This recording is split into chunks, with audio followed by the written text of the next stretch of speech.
Hello and welcome to another edition of El Segundo magazine. I'm Catherine Chen. Zombies, aliens, werewolves, and vampires. We love them all, but who makes them? Beth Haggerty introduces us to a local monster maker.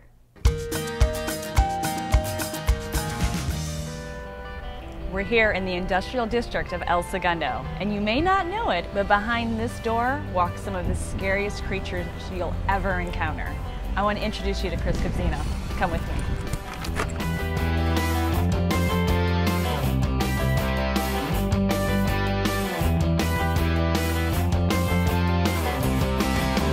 So we're here with Kris at his studio, and the latest piece that he just did was for a trade show, correct? Right. And we thought we'd give you a little sneak peek at what he did, and if you want to tell us a little bit about this creature Sure. that you made.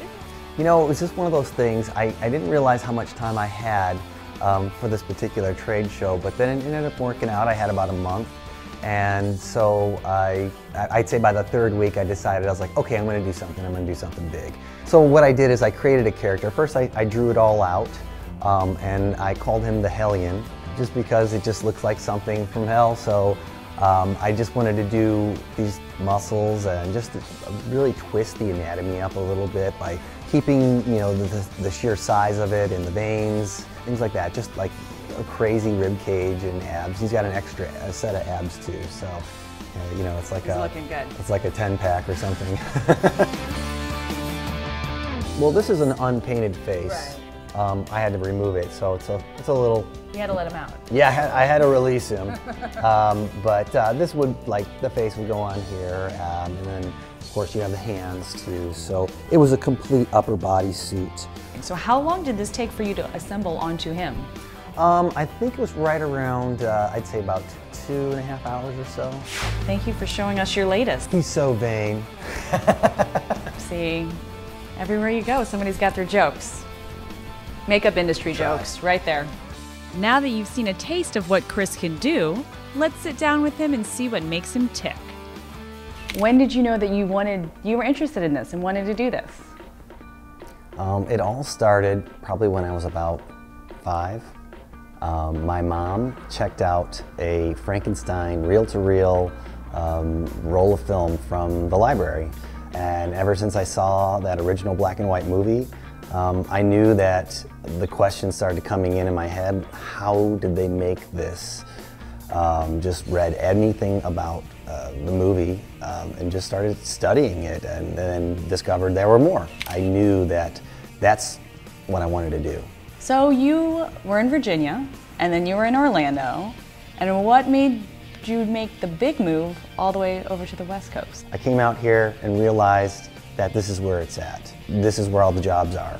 If I want to keep busy, this is where I need to be. And within like 3 days, I fell in love with Los Angeles, and I was like, I'm moving here. What made you pick El Segundo? What made you land right here? We would always come to this town for the farmers market, just because they had everything, you know, going on in this town. It's a great town for families. I know they call it Mayberry by the Sea for a reason, so yeah, I didn't hesitate at all. I was like, yeah, this place is awesome. I love it. To date, what has been your favorite job, if you can say one? Probably have to say it would be Men in Black 2, just because, you know, it's Rick Baker. You know, we're working at Rick Baker's shop, and it doesn't get any better than that. You're working for the main man. We're gonna go talk about Face Off. We have to talk about Face Off.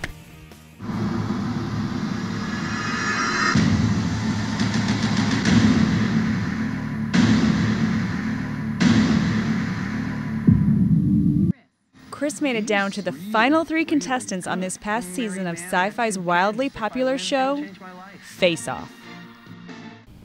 How was your experience?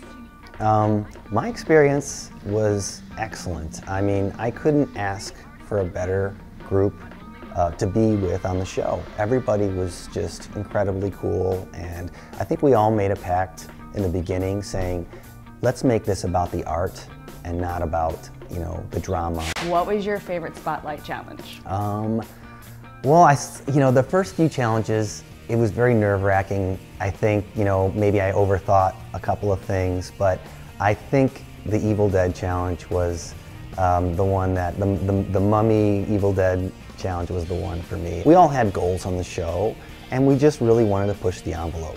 We wanted to show what could be done in a short amount of time. You have this nice little studio here in El Segundo, and I know you have plans that are going on here.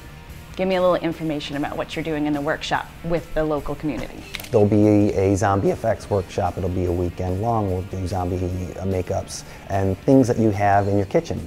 So I could use, you know, rice, corn, and you know, things like that, like fruit roll-ups and saran wrap. You know, things like that are laying around, and I'll show kids or other makeup artists how to just whip up a zombie. You know, just things that are laying around. We're not quite done with Kris yet. He has a bit of a surprise in store for me. Are you ready to become a zombie? I'm ready to become a zombie. All right. I'm so ready. Let's get dead. Anytime I kind of create a character too, I always try to come up with some sort of story and why and how. So in your case, I'm going to have to put I'll put like a bite somewhere, like maybe around your neck, and that will be the reason, or the reasoning why you transformed. So just be really careful when I glue, because I want the edges to be well preserved so that they blend right off. Originally, foam latex was used for fighter jets. They would line the inside of a fighter jet, the gas tank. So if a bullet were to pass through, it would close itself up. Oh. So then they realized that they could use this for, you know, theatrical, you know, films and theater and whatnot, because it's a very soft, lightweight material.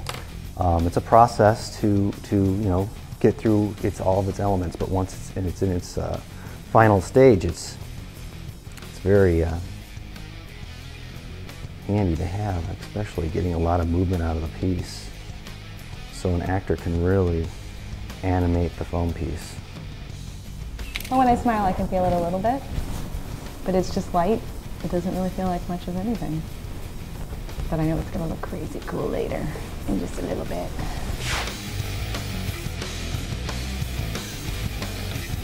I generally like to do every little aspect of painting. I can't just use the airbrush, because I think things in the end will just look all airbrush. So what I'll do is I'll switch over to brushes, sponges, and then the airbrush. So it's a combination of every painting technique.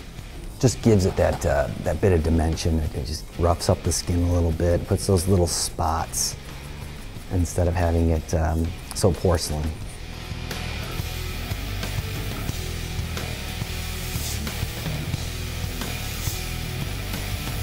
So what I'm going to do is I just kind of put kind of like a bit of a halo color over some of these veins, just to simulate the blood stopping and maybe either of the infection, so they're all a little bit more purpley red.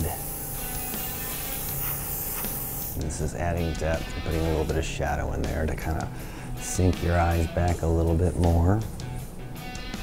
And yellow just adds another element to it, so it's just kind of just another palette of color on there, just real subtle. And get in some of these bites, or this scratch.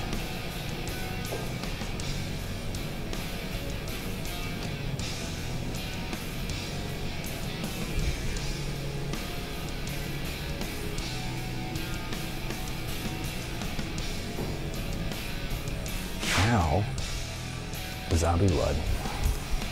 The dark, drying blood jam. He actually has just a tub made zombie blood Make jam. this myself too. So. I'm like, that's... It dries, it scabs up, so gives it this nice, nasty look. So anytime I do anything zombie, I always try to ask the director or whoever, I'm like, did they eat anybody? Because then there will be a different color of blood on their mouth.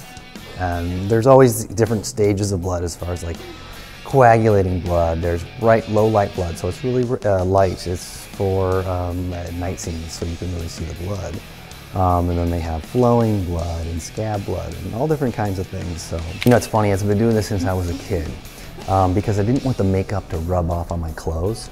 I just use a little Aquanet and I spray it and it seals it. Plus it gives it this nice little shine to it, so it kind of gives it that really glossy, weird skin. Sometimes too, you know, I like to put even if I'm doing a character makeup or an age makeup of some sort, I mean, if you look at yourself, there is a bit of shine on the skin.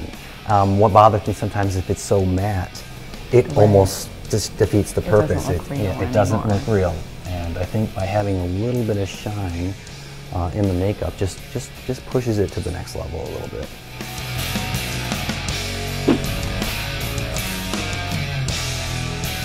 And that's pretty much it. Keep an eye out for Kris and his workshops, and don't be frightened if you run into zombies around town. For El Segundo TV, I'm Beth Haggerty.